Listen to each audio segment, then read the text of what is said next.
ஊற்றுக்கண் என்றால் என்ன? எங்கிருந்தெல்லாம் உனக்கு ஆசீர்வாதம் வருகிறதோ அந்த இடமெல்லாம் உன்னுடைய ஊற்றுக்கண்.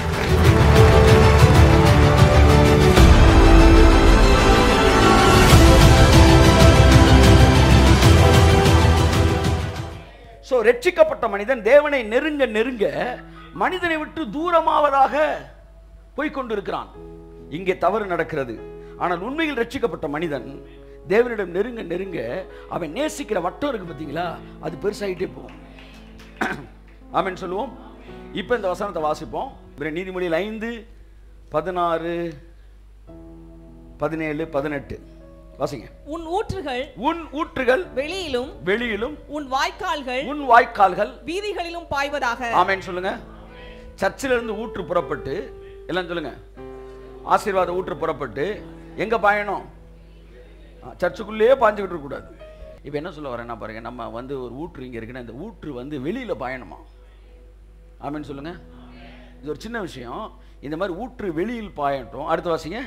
அவைகள் அந்நியருக்கும் உரியவைகளாய் இராமல் உனக்கே உரியவைகளாய் இருப்பதாக இருக்கட்டும். அடுத்து உன் ஊற்றுக்கண் ஆசீர்வதிக்கப்படுவதாக. உன் ஊற்றுக்கண் ஆசீர்வதிக்கப்படுவதாக.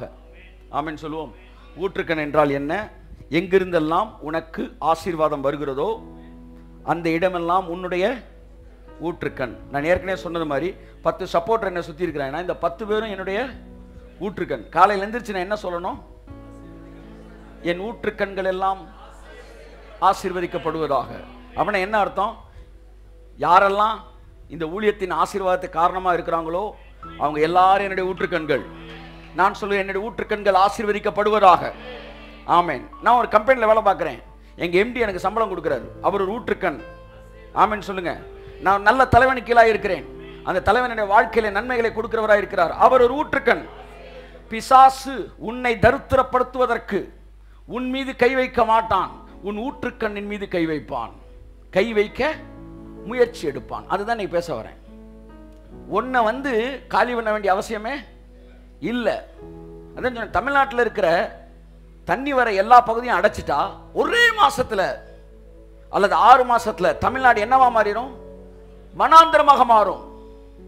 தமிழ்நாட்டை பஞ்ச தேசமாக மாற்றுவதற்கு எதை அடைச்சா போதும்? ஊற்றுக்கண்ணை அடைச்சா போதும். எல்லா ஏடிஎம் திறந்து வச்சிருங்க, எல்லா கடையை திறந்து வச்சிருங்க, பெட்ரோல் பங்க் திறந்து வச்சிருங்க, தண்ணி வரதை மட்டும் அடைச்சிருங்க.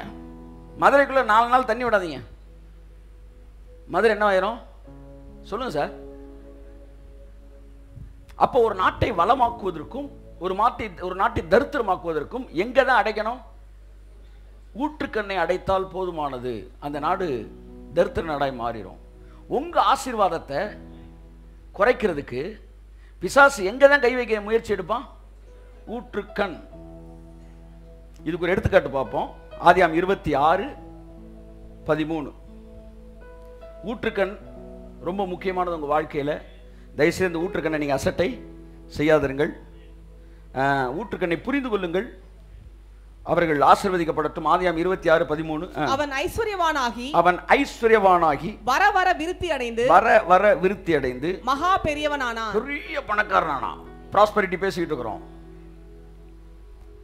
What is the connection between the fountain and the prosperity? அதான் பேச போறோம். அவன் வர வர விருத்தி அடைந்து மகா பெரியவனானான், பெரிய பணக்காரனானா. அவன் பணக்காரனானதுக்கு ரகசியம் என்ன தெரியுமா? அவன் எங்கெல்லாம் கை வச்சானோ அதெல்லாம் ஊற்றா மாறிடுச்சு. அல்லேலூயா சொல்லுங்க. ஈசாக்குடைய ஆசீர்வாதத்திற்கு காரணம் ஊற்றுக்கண்கள். ஆமென் சொல்லுங்க. அடுத்த வசனத்தை வாசிங்க, நல்லா தெரியும்.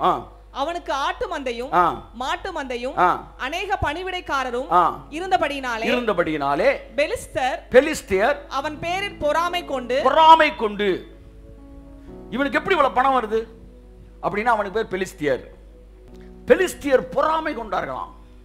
பொறாமை கொண்டு ஈசாக்க போற வழியில காரை வச்சு அடிச்சு தூக்கல. என்ன வேலை பார்த்தாங்க பாருங்க சார். இந்த பெலிஸ்தியர் என்ன செய்வாங்கன்னா, எங்க இருந்தெல்லாம் என் வாழ்க்கையில மட்டும் இல்ல உங்க வாழ்க்கையிலும் உங்களுக்கு ஆசீர்வாத ஊற்றுன்னு வச்சிருக்கிறாரு. நான் சொல்றேன் சார், உங்க ஒவ்வொருத்தரையும் சுத்தி குறைஞ்சது 5 இருந்து 50 வரைக்கும் ஊற்றுகள் இருக்குது, 500 வரைக்கும் ஊற்றுகள் இருக்கு. இந்த ஊற்றுகள் தான் உங்களை பணக்காரன் ஆக்குறது.